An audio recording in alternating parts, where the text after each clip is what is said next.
people in the world. 8 billion.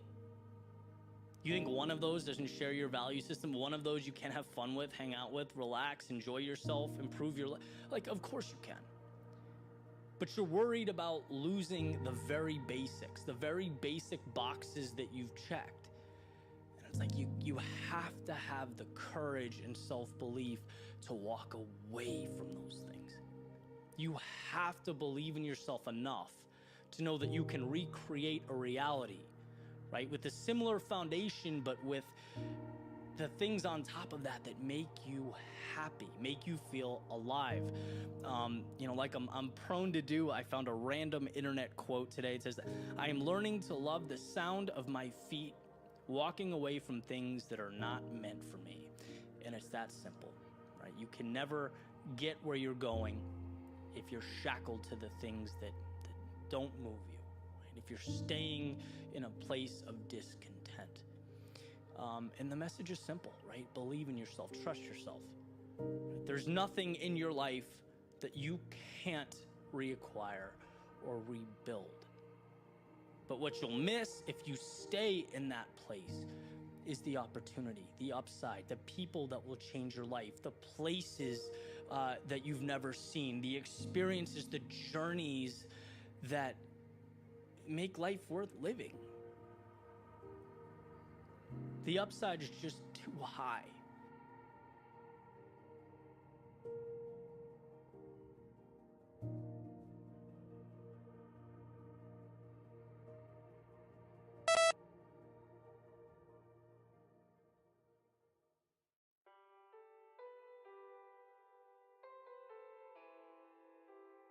We wait. We hope. We wish. We imagine. But because what we have is safer than what we don't, we do not act. It's the wall standing before us, stacked 1,000 feet high of what-ifs, of worst-case scenarios, failed expectations. We look up at what can be while living a life that is simply good enough. We rationalize. If we make a point to stop thinking about all the possibilities, things seem all right. But we know deep down in our souls that there's more. That things are only out of reach because the mind has convinced the body that they're not worth reaching for. And this not only limits, but it denies us the very thing we need most, whether we know it or not, and that's the journey. Something worth fighting for. Something bigger than what we are. It's the missed opportunity that is tragic, never the failed expedition. But we have to be honest. We have to recognize that it's one worth taking, that we're capable of so much more. And to convince ourselves that anything less is acceptable, sufficient, or worthy of our time is wrong. We need that leap of faith. The jump is in our DNA, crafting and defining our potential and transforming the possible into the real.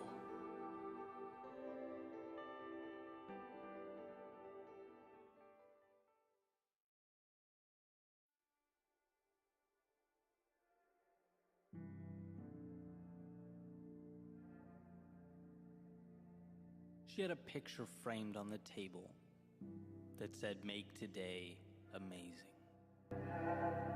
Placed there to remind her just how much of life is a choice. How much we get to decide. It symbolizes that on our worst days, life hands us lessons. And on our best days, the highs of existence. During our low points, currency. And during our high points, the chance to cash it all in. Yeah, make today amazing. Because today's are few and far between. Today's are not an inconvenience, nor an obligation. Today's are what it's all about. Today is the big show. The answers we look for.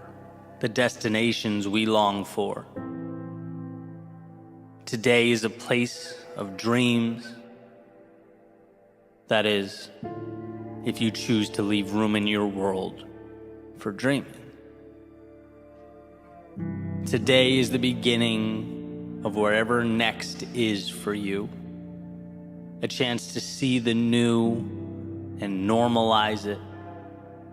To stretch, to reach further out and pull impossible a little closer into your orbit.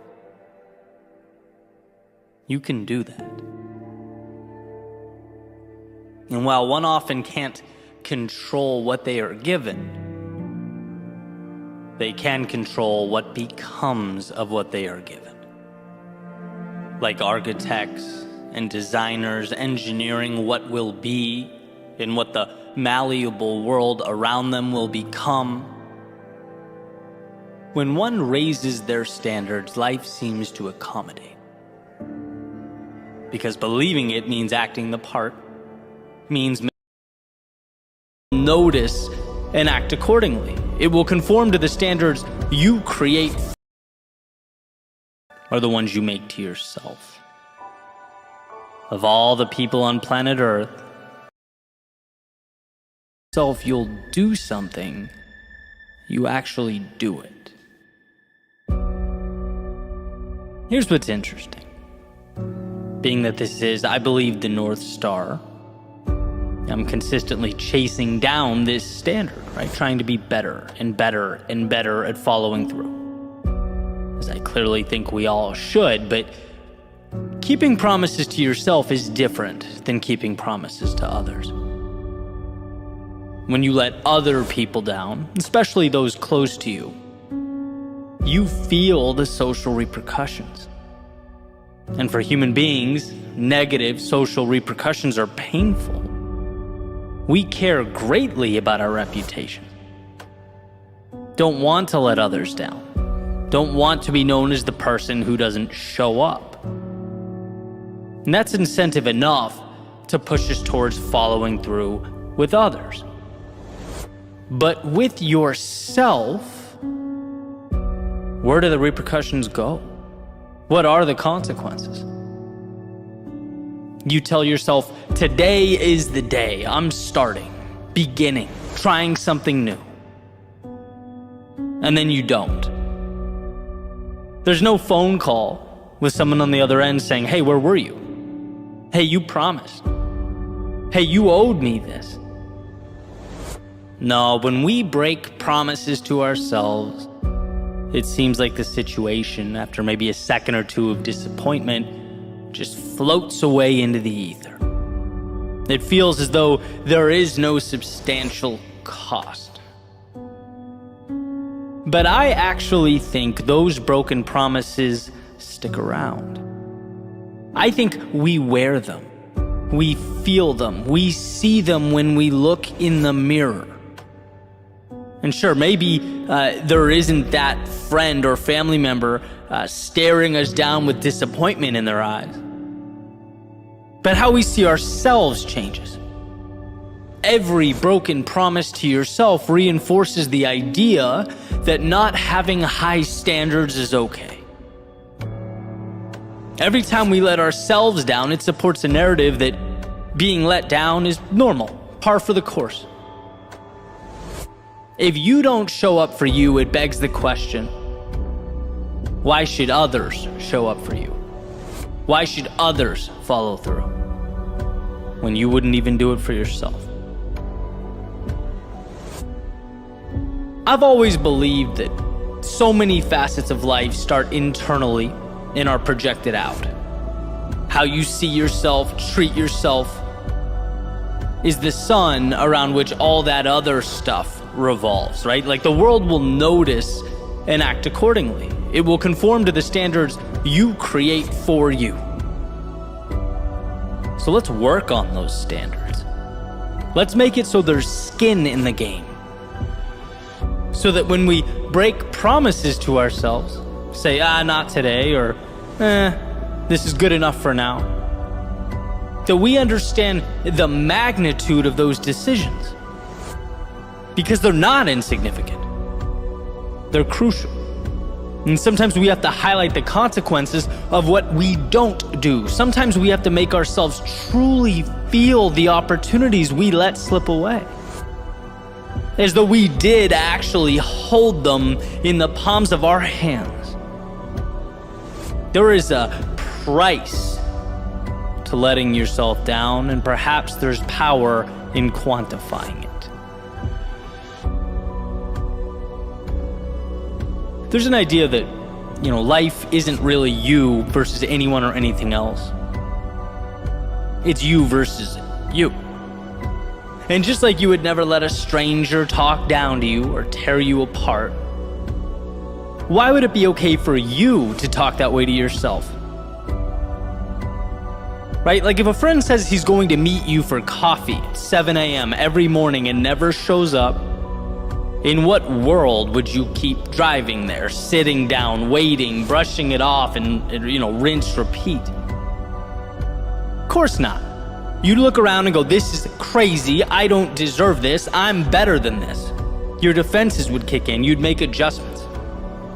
And just as you shouldn't tolerate it from someone else, you shouldn't tolerate it from yourself, because you're better than that. Growth is a game of 1, identifying what's important, 2, creating small steps that move you in that direction, and 3, following through on those steps. Right? That's the formula. Being there for yourself when you fall. Hey, get back up, right? Falling is an indicator of progress, courage, and strength. Being there for yourself when you don't want to. Hey, I know you're tired. I know this doesn't seem fun right now, but you committed, and think about how good it's going to feel when you're done. Being there for yourself when you know there's more in you, but that voice in your head is tempting you to pack it all in or call it a day. Hey, it doesn't matter what that voice in your head says. There is no negotiating. You already made up your mind. See, there's power in simplicity. Find a target, aim, shoot. And although life is turbulent, there are certainly highs and lows. We are at our best when we decide what's important, initiate the journey, and show up.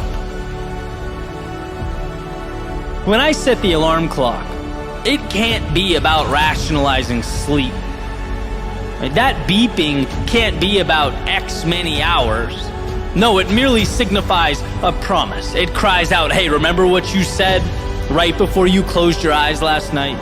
Well, time to bring that to life. So sure, that means be careful of the promises you make to yourself. Don't take them lightly. But once they are etched into the universe, they must be law. And I'm not talking about failure to adapt or try things. I'm not talking about being stubborn. I'm talking about the initial follow-through that precedes all that. Will we do what we said we would do? And I'm not emphasizing, making this the standard because life should be some perpetual boot camp. But rather because discipline is freedom. Because when we go to bed at night knowing we set goals and meet them, we see ourselves as winners. People follow through on who they believe themselves to be. It's an endless feedback loop. You see yourself as a winner, you carry yourself as a winner. You carry yourself as a winner, and other people see it. They treat you as such, and around it goes. So when you feel like skipping or procrastinating or quitting on yourself, remember that it's not just that immediate moment at stake. It's not a little thing. It's one brushstroke on the mural that is your current reality. It becomes you. And again, you wouldn't let other people talk down to you. So stop doing it to yourself. You wouldn't allow being stood up by others. So stop doing that to yourself. Become the king or queen of your own empire. Rule over yourself like it all matters, because it does. To keep the promises you make to yourself is playing offense. It's essentially building a bridge to the outside world so that you may go shape it, as opposed to merely putting up your hands and living at life's mercy. Never forget how much control you have, how powerful you are, and that you don't need to convince others. You need to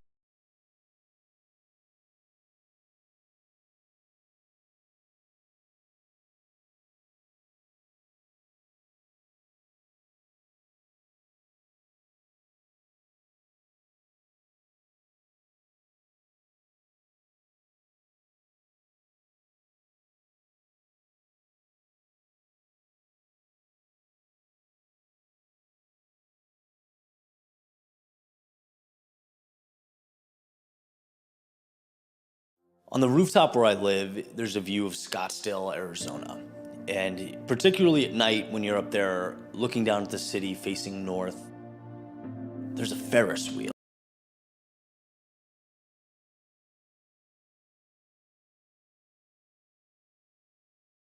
My brain took me on one of these little side quests, right? I just could not stop thinking about this Ferris wheel.